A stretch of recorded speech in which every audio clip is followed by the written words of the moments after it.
तो जी हाँ दोस्तों, नमस्कार। मैं दीपक कुमार आपको पायनियर क्लासेस में हार्दिक स्वागत करता हूँ। तो बताइए कि आप लोग कैसे हैं। हम जानते होंगे कि आप लोग अच्छे होंगे, खा पी के मस्त होंगे और पढ़ाई लिखाई में लगे हुए होंगे। तो चलिए आज हम लोग जो मैट्रिक में गारंटी के साथ जो क्वेश्चन आ सकता है उसके बारे में अध्ययन करता हूँ। तो इसमें दिया हुआ है कि मैट्रिक फाइनल परीक्षा 2025 जो कुछ ही दिन में एग्ज़ाम होने वाले हैं, जिसमें आपको class 10th exam special Sanskrit है, जिसमें गद्यांश जो है 13 नंबर की गारंटी आता है। 13 नंबर की गद्यांश रहेगा। और गद्यांश क्या कहता है जो सुनिएगा, गद्यांश को कहना है कि ना हमें याद करें और ना मेरा आंसर दिया हुआ रहेगा, यानी कि ना हमें याद करें और याद करके इसको नहीं जाना है। यानी कि कहता है क्या कि गद्यांश एक ऐसा है जिसका क्वेश्चन भी 13 सवाल में, आंसर भी 13 सवाल में। ठीक है, तो इसमें देखेंगे कि गद्यांश जो है ये 13 अंक पक्का कैसे करें सर। तो आइए आज हम लोग जुड़ जाइए पायनियर क्लासेस में और अपने गद्यांश को पूरा करते हैं कि जैसे ही बोर्ड एग्जाम में जाइएगा तो आपको इस तरह से क्वेश्चन मिलेंगे। ठीक है, इस तरह से क्वेश्चन मिलेंगे और दिया हो रहेगा कि संस्कृत द्वितीय भारतीय भाषा संस्कृत पूर्णांक 100 मार्क्स, समय 3 घंटे 15 मिनट, इस तरह से लिखा हुआ रहता है कि परीक्षार्थी यथासंभव अपने शब्दों में उत्तर दें। दाहिने और हाशिए पर दिए हुए अंक पूर्णांक निर्दिष्ट करते हैं। इस प्रश्न पत्र को ध्यानपूर्वक पढ़ने के लिए 15 मिनट का अतिरिक्त समय दिया गया है। यानी कि इसमें बहुत सारी बात लिखे हुए रहेंगे, लेकिन बात है कि हम लोग सीधी सी भाषा की गद्यांश में समझते हैं पहले, क्योंकि आज गद्यांश पढ़ने आए संस्कृत में 13 नंबर पक्का करने आए हैं। ठीक है, तो अगर बात करेंगे ना तो आज हम लोग अगर अध्ययन करेंगे कि सर गद्यांश जो है कैसे लिखना है हम लोग को एग्जाम में या कैसे क्या करना है, तो ध्यान दीजिए बात को कि जब कहा गया है ना कि खंड आ और एक खंड बा, 2 खंडों में एग्जाम होती है, एक खंड आ और एक खंड बा। खंड बा में विषयनिष्ठ प्रश्न है अपठित गद्यांश जो 13 अंक का, यानी 13 अंक का यही बताने जा रहा था ना। इसमें देखेंगे कि दिया हुआ रहेगा, पहले इसको पढ़ेंगे अच्छा से कि अधोलिखित गद्यांशों को ध्यानपूर्वक पढ़कर उस पर आधारित प्रश्नों के उत्तर निर्देशानुसार दें। यानी कह रहा है कि अधोलिखित गद्यांशों को ध्यानपूर्वक पढ़कर उस पर आधारित प्रश्नों के उत्तर निर्देशानुसार दें, यानी जैसे वो कहेगा वैसा आंसर देना है। समझिए आपको एग्जाम में कैसे 13 नंबर आता है कि आपको देगा 2 भाग में करके, एक पहला और दूसरा में कहेगा एगो आ करके एगो बा करके। आ करके देगा तो उसमें से अथवा करके देगा 2 को, फिर देगा 2 को, 4 को देगा, 4 में से 2 आपको बनाना है और 2 जो बनाइएगा, एक रहेगा 7 नंबर के और एक रहेगा 6 नंबर के, तो 7 अच्छे 13 नंबर मिलता है। अब ध्यान देंगे सर कि कह रहा है कि इसको गद्यांश को कैसे बनाएंगे। तो पहले सुनिए, ये कहानी को भी हम लोग नहीं पढ़ेंगे, इतना जो दिया हुआ है ना इसी को भी नहीं पढ़ेंगे, सीधे चलेंगे। प्रश्न क्या कर रहा है, प्रश्न है कि 2 गुना 1 यानी 2 को क्वेश्चन 1 नंबर के। ध्यान दीजिए कि एक पदेन उत्तरत, तो एक पदेन उत्तरत के मतलब होता है कि एक शब्द में आंसर दें, एक शब्द में आंसर दें। और क्या कह रहा है कि का नंबर कि कस्याम तीर्थ स्वतंत्र दिवस उत्सव मनाते। ठीक है, यानी कस्याम तीर्थ स्वतंत्र दिवस उत्सव मान्यते। इसमें ध्यान देंगे कि उतना हम लोग को नहीं देखना है, कि सबसे पहले देखेंगे कि लास्ट में देखना है कि मान्यते, लास्ट में क्या है मान्यते। तो मान्यते कहाँ दिया हुआ है सर, तो मान्यते है लास्ट में। ओके, अब देखेंगे कि स्वतंत्र दिवस उत्सव, तो स्वतंत्र दिवस उत्सव ये भी मिल गया। फिर देखेंगे कि तिथ यानी कौन तिथि के, और एक शब्द में आंसर देना है, तो तिथौ वाला यानी कि 5-10 तिथ, 5-10 तिथ, यही हो गया आंसर। ये क्या हो गया आंसर, यही हुआ एक शब्द में आंसर। यानी बात कहा जाए कि प्रतिवर्षम अगस्त मासस्य 5-10 तिथौ संपूर्णे भारतवर्षे स्वतंत्र दिवसोत्सव मान्यते। यानी कि बोलेंगे कि प्रतिवर्ष अगस्त महीना में, यानी अगस्त महीना के 5-10 तिथौ यानी 15 तारीख को यानी 15 अगस्त को संपूर्ण भारत यानी कि संपूर्ण भारत में स्वतंत्र दिवसोत्सव मनाते, यानी कि स्वतंत्र दिवस का उत्सव मनाया जाता है। ओके, यानी कि उतना नहीं देखना हम लोग को ना कि कस्य तिथौ स्वतंत्र दिवसोत्सव मनाते, यानी कि किस तिथि को स्वतंत्र दिवस मनाया जाता है। तो इसमें दिया हुआ है आपको कि 5-10 तिथौ, तो यहाँ पे लिख देंगे आंसर में कि 5-10 तिथौ, 5-10 तिथौ आपको 1 नंबर के हो गया। कोनो दिक्कत तो बोलिए मेरे भाई। ठीक है, फिर देखेंगे कि कह रहा है ख नंबर कि स्वतंत्र दिवसोत्सव कस्मिन मासे मनाते। कस्मिन मासे मन्यते, तो देखेंगे क्या कि कस्मिन मासे मन्यते, तो मन्यते लास्ट में कहाँ है, मन्यते लास्ट में यहाँ है। फिर कह रहा है कस्मिन मतलब किस महीना, मासे यानी महीना में, कह रहा है स्वतंत्र दिवसोत्सव, स्वतंत्र दिवसोत्सव भी है, तो महीना का दिया हुआ है कि अगस्त मास 80, अगस्त मास 80, तो इसको लिखेंगे आंसर में कि अगस्त मास 80, अगस्त मास 80, यानी ये हो गया कि अगस्त महीना के, अगस्त महीना के। फिर है कि दूसरा है कि पूर्ण वाक्यन उत्तरत, पूर्ण वाक्यन उत्तरत के मतलब है कि पूर्ण वाक्य में उत्तर दें, और एक पदेन उत्तरत के मतलब है कि एक शब्द में आंसर दें। तो पूर्ण वाक्यन उत्तरत है जो ध्यान दीजिएगा कि का नंबर क्वेश्चन कर रहा है कि भारत माता कदा बंधन मुक्ता जाता, भारत माता कदा बंधन मुक्ता जाता, यानी देखेंगे कि जाता कहाँ है लास्ट में, तो जाता आपको देने होगा, देखेंगे लास्ट वाला खोजना है, देखिए कि जाता अब बंधन मुक्ता, तो ध्यान दीजिए ये है जाता अब बंधन मुक्ता, यह ध्यान देंगे कि बंधन मुक्ता जाता, कदा के मतलब का, यानी कि कहाँ से यह स्टार्ट है और कहाँ लास्ट है, जहाँ देखें बंधन मुक्ता जाता तो कहाँ से स्टार्ट है, तो इसको जहाँ से स्टार्ट होगा वहाँ तक आंसर कर देंगे, यहाँ से स्टार्ट है, यानी कि इसका आंसर देखेंगे क्या कि 1947 वर्षे अस्मिन् दिने ब्रिटिश शासक सुवद्धा भारत माता श्रृंखला परित्यज्य बंधन मुक्ता जाता, यानी कि बोलेंगे इसको लिख देंगे आंसर कि 1947 वर्षे, ठीक है 1947 वर्षे, यानी कि ये हो गया आपको का नंबर के उत्तर, यानी कि दूसरा के का नंबर के उत्तर हो गया यहाँ से यहाँ तक। फिर देखिए फिर कह रहा है कि कुत्र ध्वजारोहणम संजातम, तो देखेंगे कि लास्ट में संजातम कहाँ है, तो लास्ट में संजातम देखेंगे तो संजातम है। आप देखेंगे कि कुत्र यानी कि जहाँ से यह स्टार्ट हुआ है, राष्ट्रीय ध्वजारोहणम भी हो गया, जहाँ से स्टार्ट हुआ है जहाँ लास्ट हुआ है वहाँ तक आंसर, यानी स्टार्ट हुआ है आपको यहाँ से दिल्ली नगरी से, यहाँ जाके लास्ट, यहाँ जाके क्या हो गया लास्ट, यानी कि खा नंबर के आंसर ये हो गया, यानी बोलेंगे क्या कि दिल्ली नगरी लाल किला दुर्गे प्रधानमंत्री महोदया राष्ट्रीय ध्वजारोहणम संजातम, यानी ये खा नंबर के आंसर हो गया। कोई दिक्कत? फिर देखेंगे ये दो नंबर के रहता है, ये दो नंबर के, ये 2 नंबर के, 4 नंबर। अब देखिए कि अस्य गधांश से एकम समुचितम शीर्षकम लिखा था, ऐसा एक कहने का मतलब इसका समझिएगा कि अस्य के मतलब इस गधांश का एक समुचित शीर्षक लिखें, यानी यह गधांश का एक समुचित शीर्षक क्या हो सकता है। तो पहली बात है कि ऐसा क्वेश्चन 1 नंबर की आता ही है, उसके बाद 6 नंबर की रहेगा। तो इस गधांश का एक समुचित शीर्षक बताइए कि पूरा ये जो लिखा हुआ है किसके बारे में लिखा हुआ है, तो स्वतंत्र दिवसोत्सव के बारे में, तो इसका आंसर हो जाएगा कि स्वतंत्र दिवसोत्सव। अगर पूरा दिया हो रहेगा पर्यावरण के बारे में तो पर्यावरण, पूरा दिया हुआ रहेगा प्रदूषण के बारे में तो प्रदूषण, पूरा दिया हुआ है विद्यालय के बारे में तो विद्यालय। एक समुचित शीर्षक के मतलब है कि उसको एक उचित नाम क्या आप दे सकते हैं, तो इसका बोलेंगे कि स्वतंत्र दिवसोत्सव, यानी कि स्वतंत्र दिवसोत्सव,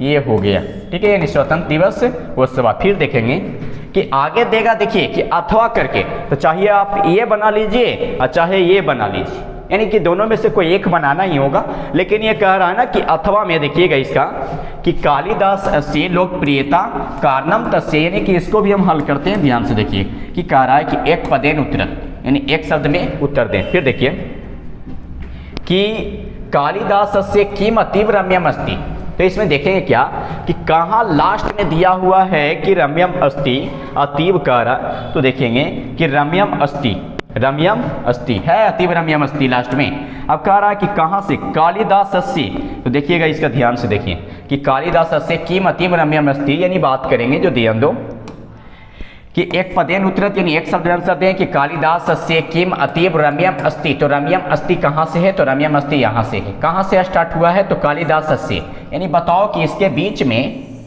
कौन चीज है जो नहीं दिया हुआ है, तो प्रकृति चित्रम, प्रकृति चित्रम, यानी आंसर हो गया इसका कि प्रकृति चित्रम, प्रकृति चित्रम, ये आंसर हो गया। यानी बोलेंगे कि कालिदास से किम अतीव रम्यम अस्ति, यानी अतीव रम्यम अस्ति कालिदास से भी दिया हुआ है, तो इसको बोलेंगे कि प्रकृति चित्रम। फिर देखिएगा ख नंबर है कि कस्य उपमा प्रयोग अद्वितीय अस्ति, यानी कि कस्य उपमा प्रयोग अद्वितीय अस्ति, यानी अद्वितीय अस्ति में बोलेंगे तो अद्वितीय अस्ति यहाँ दिया हुआ रहेगा, देखिएगा कि अद्वितीय अस्ति या प्रयोगा, ठीक है। तो देखें कि प्रयोगा कहाँ है, ये प्रयोगा, ठीक है, ध्यान दीजिए तो कह रहा है कि अद्वितीय अस्ति और प्रयोगा, और फिर है उपमा, तो उपमा भी दिया हुआ है कि उपमाया, तो छोटा कौन, तो अलंकारेषु, यानी इसका आंसर हो गया अलंकारेषु। ठीक है, फिर देखेंगे हम लोग, ध्यान देंगे क्या कि जैसे ही ये अति एक पदेन उत्तरत यानी एक शब्द में आंसर देने वाला पूरी होती है, तो फिर है कि पूर्ण वाक्येन उत्तरत यानी पूर्ण वाक्य में उत्तर दें। कह रहा है कि कालिदासस्य लोकप्रियता किम कारणम अस्ति, यानी देखेंगे कि कहाँ से दिया हुआ है कारणम वाला, तो कह रहा है कि कालिदासस्य किम कारणम अस्ति ना, तो देखिए कारणम की बात तो यहाँ है, स्टार्ट है कहाँ से, तो कालिदासस्य लोकप्रियता, यानी कि कहाँ से स्टार्ट है, कहाँ लास्ट, तो वहीं तक आंसर। कालिदास अस्सी से स्टार्ट आई लास्ट है आपको कहाँ, तो अस्ति में, यानी ये हो गया का नंबर के आंसर कि कालिदास अस्सी लोकप्रियता कारणम तस्य प्रसाद गुण्यता ललिता परिष्कृता शैली अस्ति, कोई दिक्कत ही में। अब देखेंगे क्या कि जब आया कि शब्द लाघवा कस्य परिचय का अस्ति, यानी कि शब्द लाघवा कस्य परिचय का अस्ति, तो ध्यान दीजिए कि शब्द लाघवा कहाँ से स्टार्ट है और परिचय का कहाँ लास्ट है, यानी कि शब्द लाघवा यहाँ से है और यहाँ तक दिया हुआ है परिचय का अस्ति, यानी इसको हम लोग लिखेंगे क्या कि ये हो गया खा नंबर के आंसर, ये किसका आंसर, खा के। ठीक है, तो ये खा नंबर के उत्तर हो गया कि शब्द लाघवा कालिदास से कलात्मक रुचे परिचय का अस्ति, यानी कि ये खा नंबर के। फिर है तीसरा कि अस्य गदांश से एकम समुचितम शीर्षकम लिखत, यानी इस गदांश का एक समुचित शीर्षकम लिखे, यानी कि इस गदांश का एक समुचित शीर्षक क्या होगा, ये पूरी बात जो लिखा हुआ है किनके बारे में लिखा हुआ है, तो कालिदास जी के बारे में, तो बोलेंगे कि कालिदास अस्सी, यानी कि कालिदास अस्सी। क्या गदांश बन जाएगा आप लोग से, तो इस तरह की बात आएगा तो दोनों में से कोई एक बनाना रहेगा। अब फिर दे देगा यहाँ से कि बा करके, अब बा करके देगा तो इसमें भी आपको दोनों में से कोई एक बनाना होगा। बा में दो को देगा, एक फर्स्ट एक सेकंड। देखिए कि दिया हुआ इतना बारे में कि देखिए यहाँ क्या कर रहा है कि एक पदेन उत्तरत कह रहा है कि कह आदि कवि आसित, तो देखें कि कहाँ दिया हुआ है कि आदि कवि आसित, यानी आदि कवि कौन थे, तो ध्यान दीजिए कि कहाँ दिया हुआ है, तो इसमें देखेंगे कि आदि कवि के बारे में, तो देखिए यहाँ देखिए कि आदि कवि कौन थे, एक शब्द में आंसर देना है, तो देखेंगे क्या कि आदि कवि आसित किन के बारे में पूरा है, तो महर्षि वाल्मीकि के बारे में, महर्षि वाल्मीकि, यानी इसका आंसर हो जाएगा महर्षि वाल्मीकि।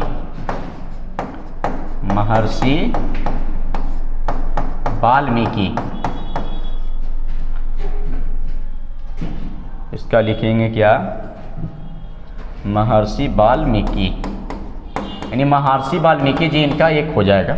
ठीक है, फिर है कि रामायणम कस्मिन छंदसी निबंधम, यानी कि रामायणम कस्मिन छंदसी निबंधम, तो देखेंगे कि निबंधम कहाँ से स्टार्ट है और कहाँ लास्ट है, तो निबंधम की बात करेंगे ना, तो देखिएगा कि निबंधम अस्ति।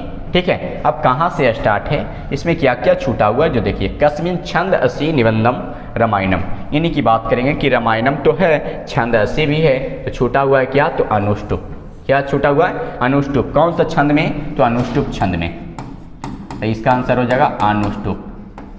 ठीक है, तो ये था एक पद वाला। अब है कि पूर्ण वाक्य अनुत्तरत, यानी पूर्ण वाक्य में आंसर दें, तो पूर्ण वाक्य में आंसर कैसे देना है, जो ध्यान दीजिए, यानी कि दिया हुआ रहेगा कि कथम रामायणम आदि कव्यम, यानी कि देखेंगे कहाँ है कथम रामायणम आदि कव्यम, यानी देखेंगे क्या कि कहाँ दिया हुआ है लास्ट में कि आदि काव्यम। ठीक है, आदि काव्यम, तो देखिए कह रहा है यहाँ कि आदि काव्यम, देखिएगा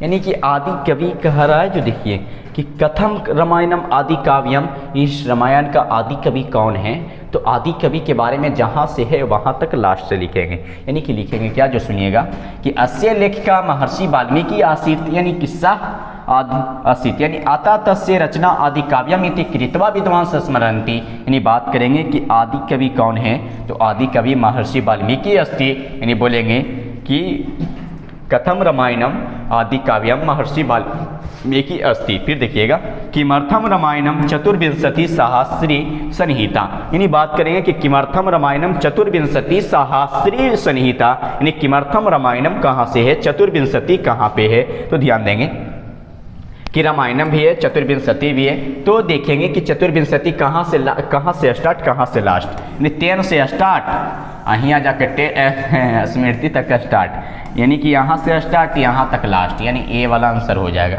तो ये ख नंबर के उत्तर, कोनो दिक्कत तो बोलिएगा। फिर देखिएगा अगला जो रहेगा, जो ध्यान दीजिए कि अथवा करके देगा, तो दोनों में से कोई एक ही बनाना रहता है। आपका इच्छा अगर है तो कोई आप एक भी बना सकते हो, इसमें कोई किसी भी तरह का परेशानी नहीं। अब देखेंगे क्या, जो ध्यान दीजिए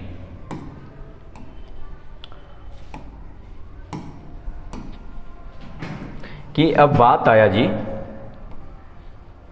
देखिए कि बात आया कि अथवा करके दिया हुआ है गद्यांश में कि बसंतोत्सवा बसंत पंचमी इति नामना अपि प्रसिद्धा वर्तते माघ मासस्य शुक्लपक्षे अस्य पश्चिमायां तिथौ अयम् उत्सवः भवति अस्मिन् दिने क्षेत्रेषु पीतं सर्पसंवीक्षितां दृश्यते।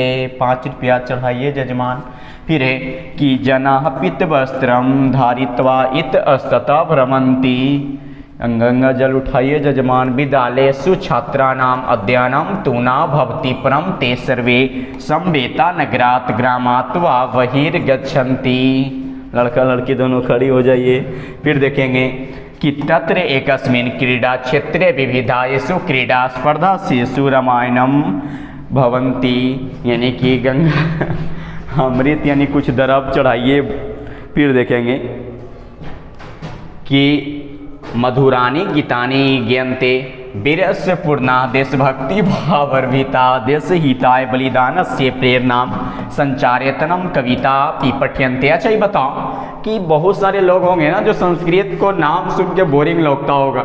अब सुन रहा होगा ना तो बहुत सारा को हम भी देखे हैं, अगर इतना दिन से पढ़ा रहे हैं ना तो एक चीज़ अनुभव किए हैं क्या कि संस्कृत जो है ना, जो इंग्लिश मीडियम से जो स्टूडेंट आते हैं ना उन लोग के लिए बहुत समझिए कि एक हार्ड टाइप का रहता है। ठीक है, उन लोग कहें कि अरे संस्कृत में कुछ बोलो, तो वो दोस्त ही था मजाक करता था संस्कृत में, ताकि दीपक अहम ऐसे करके कि अहम आगुआ अंती, यानी कि मेरा घर में आगुआ आ रहा है। अब बताओ कि कुछो बोल रहा है, नाश्ता ना करंती। अब बताइए कि कुछो बोलना चालू कर दीजिएगा।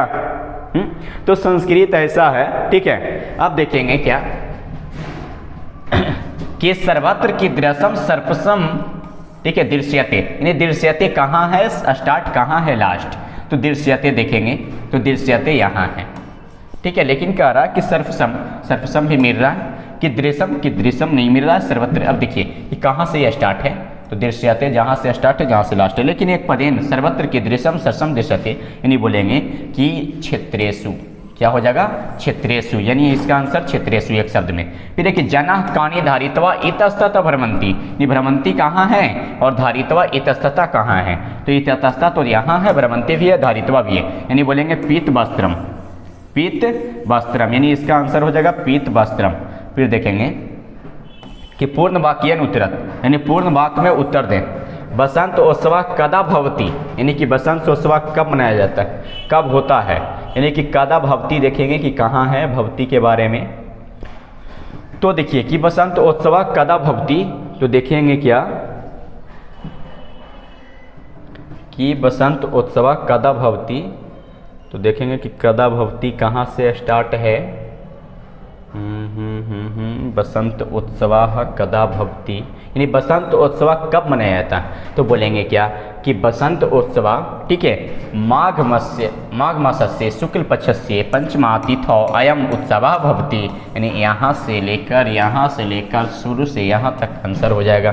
फिर है कि जनय की दृश्य कविता पठ्यन्ते, यानी कि लोग कैसे कविता पढ़ते हैं, तो दे देगा कि कविता पठ्यते, यानी कि देखिए कि पठ्यन्ते, ये कहाँ से स्टार्ट है, जहाँ तक आंसर यहाँ से स्टार्ट है, तो 1 नंबर के जैसे उत्तर हो जाएगा। ठीक है, यानी कि ये था अनुच्छेद की बात। ठीक है, तो इसीलिए कहते हैं कि जब भी गद्यांश अगर पढ़ रहे हैं ना, तो गद्यांश 13 नंबर संस्कृत में आता ही है, तो गद्यांश को थोड़ा ध्यान से देखिएगा। ठीक है, और जाके जितना हो सके उतना रिवाइज करिए, और इसी प्रकार से जहाँ जहाँ आपको गद्यांश दिख रहा है वहाँ पर बनाने का प्रयास कीजिए, और जहाँ नहीं होगा वहाँ पर पूछने का प्रयास करिएगा। कमेंट में ज़रूर बताइएगा कि कौन कौन लोग गद्यांश सीख गए और 13 नंबर किन लोग को हाथ में आ गया। ठीक है, तो धन्यवाद। ज़रूर शेयर करें, ज़्यादा से ज़्यादा इस वीडियो को शेयर करें, और अगला जो वीडियो आ रहा है आपको हिंदी में गद्यांश जो 20 नंबर के हो गया है। तो धन्यवाद।